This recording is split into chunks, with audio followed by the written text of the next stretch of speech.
Well, Valentine's Day has come and gone, so it may be a good time to talk finances with your partner. A new survey shows that 40% of people have committed what's known as financial infidelity. But what's the best way to bring up this very touchy topic? Financial advisor and president of SGL Financial, Steve Lewit, is joining us now to talk about what you and your partner should be talking about when it comes to love and money. Steve, welcome. Thank you for being here. Fair to say that marriage is a series of trials and errors and a whole lot of compromise, but what I can gather is you are a big advocate of transparency when it comes to finances is the best policy. Absolutely. Secrecy in relationships is normally not a good thing, and financial infidelity is more common than most people think. In fact, the survey showed that younger generations are actually more apt to hold secrets from their partners than older generations.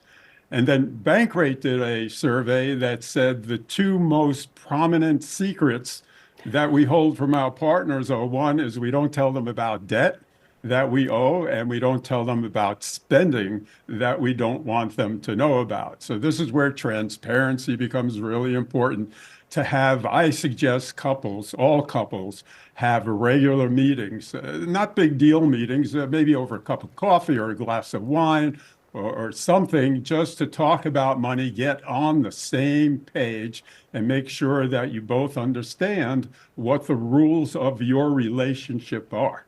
Oh, that sounds so bad. Financial infidelity? I do have a question for you because, every couple wants to talk and be transparent, or most couples, you would think.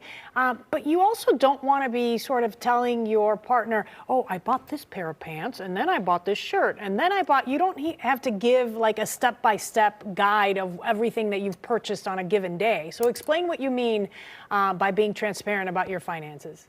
Yeah, so couples handle financials differently. Some couples will divide and conquer. So one person has the expenses and pays the bills, does the budget, and the other person does the savings and the investments.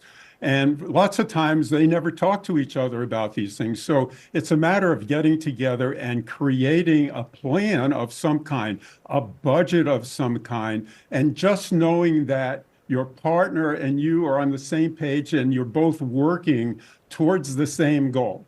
Because what happens is that sooner or later, those secrets come out, and then you're looking at each other, throwing daggers at each other. You never told me about that, and I never agreed to that. And that's the unhealthy part of a relationship that you'd like to avoid. It just creates a myriad of mistrust.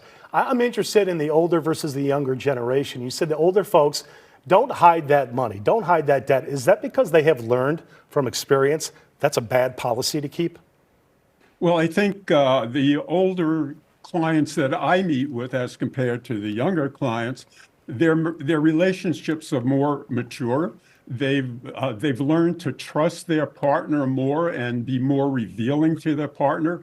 In younger relationships, it often takes time to develop that kind of trust where you can share something that you think your partner's not going to like she's not going to like this, or he won't really be happy if I tell him this.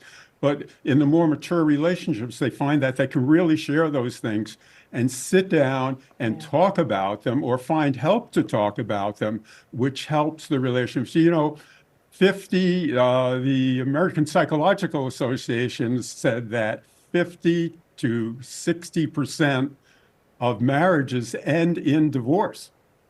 That's a very, and up to 67% of second marriages end in divorce. So communication, it's all about communication. It's all about working together like a team, treating it like a team, and just being as honest as possible. Not sharing every detail. We don't care about that, but we do care about honesty and transparency. Big picture. Okay, Steve Lewit, always nice to talk to you. Good advice. Thank you. Take care, Steve. All right, stay well.